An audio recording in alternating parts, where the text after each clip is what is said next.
నమస్కారం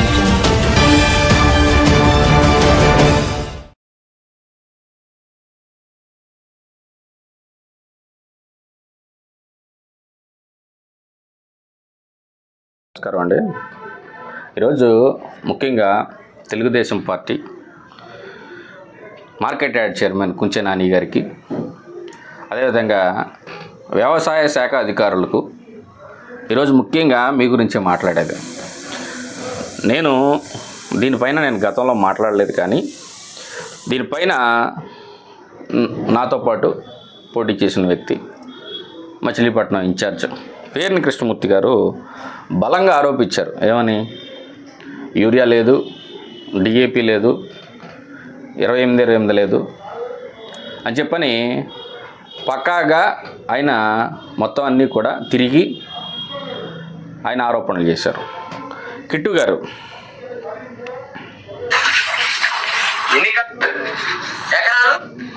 ఎన్ని బస్తాలు వేస్తాం? హీనంగా మనమైతే 2 మన పొలాలు సొంత మీరే లెక్కేసుకోండి. మరి ఇక్కడ ఏం బస్తాలు ఉన్నాయో చూపించండి. ఒక్క బస్తా కూడా లేదు, యూరియా లేదు. ఇలా ఈయన ప్రతిదీ కూడా ఆయన బాధ్యత ఆయన నిర్వహించాడు. దానికి టీడీపీ వాళ్ళు ఏమన్నారు? రైతులకి ఏం మేలు చేశారో, ఏ రకంగా చేశారో అది మీ విద్యుత్కే మీకు వదిలేస్తాం. నువ్వు మాట్లాడుతున్నావు విత్తనాలు సరిగ్గా ఇవ్వలేదని. అన్ని చోట్ల విత్తనాలు సవ్యంగా ఇచ్చాం, అడిగిన వారికి అడిగినట్టుగా విత్తనాలు ఇచ్చాం. ఇవాళ అన్ని సొసైటీల్లో ఎరువులు పుష్కలంగా ఉన్నాయి. నువ్వు ఏ సొసైటీకి వెళ్ళావు బాబు? నువ్వు చెబుతున్నావు భోగిరెడ్డిపల్లి లేదంటావా? 30 టన్నులు ఇవాళ స్టాక్ రెడీగా ఉంది. యూరియా ఉంది, డిఏపి ఉంది, 28 ఉంది. అట్లాగే యాదర్లో ఉంది, నెలకూరులో ఉంది, చిన్నాపురంలో ఉంది, శివగంగ సొసైటీలో 40 టన్నులు ఉంది. ఇప్పుడు వస్తుంది. ఇప్పటికీ 207 టన్నుల సరుకు మేము 139 టన్నులు ఆల్రెడీ అన్ని సొసైటీలకు ఇచ్చాం. రాత్రే కానూరులో 10 టన్నులు యూరియా, 10 టన్నులు డిఏపి దిగింది. ఎక్కడ ఏ రైతు నీకు వచ్చి చెప్పాడు? ఇక్కడ సరే రైతులు చెప్పలేదు అనుకుందాం, పేర్ని గిట్టు గారు మాట్లాడింది అబద్ధం అనుకుందాం. ఇక్కడ ఎవరైనా పోరాడేది రైతుల గురించే తప్ప స్వార్థంగా అయితే కనుక కాదు. ఈ విషయంలో నేను పేర్ని గిట్టు గారిని పర్సనల్గా అభినందిస్తున్నా. మంచి రైతుల తరపున పోరాటం చేసావు. మనం చేయాల్సింది పోరాటమే. దానికి కుంచె నాని గారు ఏమన్నారంటే, నీకు ఏ రైతు చెప్పాడు? ఏ రైతు చెప్పలా? మీ అధికారి ఒక రైతు ఫోన్ చేస్తే ఏం చెప్పాడో ఏనండి మార్కెట్ యార్డ్ చైర్మన్ గారు. నమస్తే అండి, నేను గాజుల రాంబాబునండి. ఏం లేదు సార్, కొద్దిగా యూరియా కట్టలు కావాలండి. రాలేదండి. ఏంటంటే ఇప్పుడు కనీసం 4-5 చల్లీలు పెట్టి చేశాను, రాలేదు ఇదిగో రేపు కొత్త ఇవాళ వస్తాయి అంటారు సార్. ఏం చేయమంటారు నన్ను?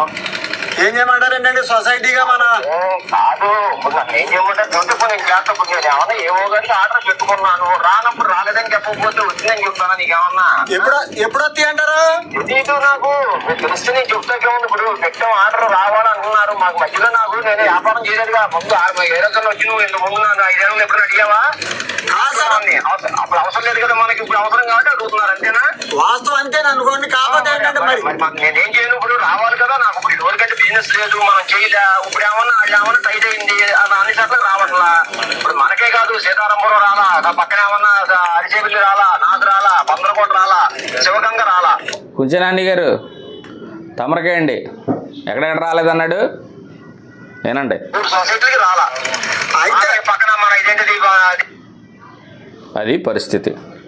ఏమంటే దేశానికి వెన్నుముకైన రైతు, అరే బాబు నువ్వు ఎవడో తెలియదు కానీ, ఆ అధికారి ఎవడో తెలియదు కానీ, నీ ఇష్టం వచ్చినప్పుడు మాట్లాడుతున్నావు ఒక రైతుతో. గౌరవం లేదు, రైతు అంటే బాధ్యత లేదు. కనీసం నీ ఇంట్లో నీ తండ్రిని నువ్వు ఎలా అయితే రెస్పెక్ట్ ఇస్తావో కనీసం నువ్వు అలా మాట్లాడాలి కదా. మాట్లాడకుండా నీ ఇష్టం వచ్చినట్టు ప్రలాపాలు పలుకుతున్నావు నువ్వు. ఇదే వీడియోని అచ్చెన్నాయుడు గారికి, మరి ప్రిన్సిపల్ సెక్రటరీ గారికి పంపించి ఈ విధంగా రైతుల్ని ఈ విధంగా మాట్లాడుతున్నారని చెప్పని నీ మీద ఒక కంప్లైంట్ ఇస్తే నువ్వేమైపోతావు? అంటే అక్కడ రైతులని చెప్పని నువ్వు ఆ విధంగా మాట్లాడతావా? ఈ రోజున ప్రతి ఒక్క అధికారికి నేను చెప్తున్నా, రైతు భరోసా కేంద్రంలో ఉన్న వాళ్ళకి కానీ, వ్యవసాయ శాఖ అధికారులకు కానీ, మీరు పనిచేసేది రైతుల కోసం. మీరు జీతాలు తీసుకుంటుంది అగ్రికల్చర్ డిపార్ట్మెంట్ నుంచి. మీరు ఈ రోజున పని చేయాల్సింది రైతు కోసం. ఎవరైనా కానీ ఏ రైతు ఫోన్ చేసినా, మీరు ఏఈలైనా డిఈలైనా ఏ అధికారైనా చివరికి ఐఏఎస్ అయినా కానీ రైతుకి మాలాంటి వాళ్ళకి రాజకీయ నాయకులకు ఫోన్లు ఎత్తి చెప్పాల్సిన అవసరం లేదు. కానీ ప్రతి రైతుకి మీరు ముందుగా సమాధానం చెప్పాల్సిన అవసరం ఉంది. అంతేగాని ఇలా రెక్లెస్గా సమాధానం చెప్తూ రైతులను అవమానపరుస్తూ మీరు ఈ విధంగా కనుక ఈ ధోరణిలో ఉంటే కనుక మీరు భవిష్యత్తులో చాలా మూల్యం చెల్లించాల్సి వస్తుంది. మీరు ముఖ్యంగా రైతుకి బదులుగా ఉండండి, రైతుకు అందుబాటులో ఉండండి. ఈ రోజున అదే రైతు లేకపోతే ఈ రోజున మనం ముద్ద తినలేని పరిస్థితి. అదేవిధంగా మళ్ళీ గుర్తు చేస్తున్నా వ్యవసాయ శాఖ అధికారులందరికీ కూడా, అటు వాడపాలెం, వాడగొయ్య, తుమ్మల చెరువు మొత్తం తదితర ప్రాంతాలన్నీ కూడా ఉప్పు నీరంతా కూడా పొలాల్లోకి వస్తుందని చెప్పి నేను దాదాపు 2 నెలల నుంచి మొత్తుకుంటున్నా. దానిపైన చర్యలు లేవు, దానిపైన మాట్లాడడం, ఎటువంటి ఎరువులు ఉండవు. కానీ టీడీపీ పార్టీ వాళ్ళు మాత్రం నీకు ఎక్కడ లేవు పిల్ల బచ్చా అని చెప్పని అడుగుతారు.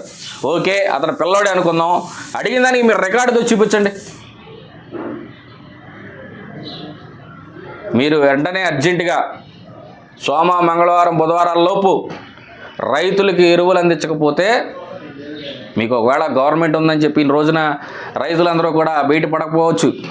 కానీ ఇదే విధంగా ధోరణి చేస్తే కనుక మీరు భవిష్యత్తులో రాజీనామా చేసుకోవాల్సి వస్తుంది. లేదా ఇప్పుడు ఈయనకి 11 సీట్లు వచ్చినాయి, మళ్ళీ మీకు అవి కూడా రాని పరిస్థితులు ఉంటాయి. గమనించుకోండి, ముందర రైతును కాపాడుకోండి. Thank you.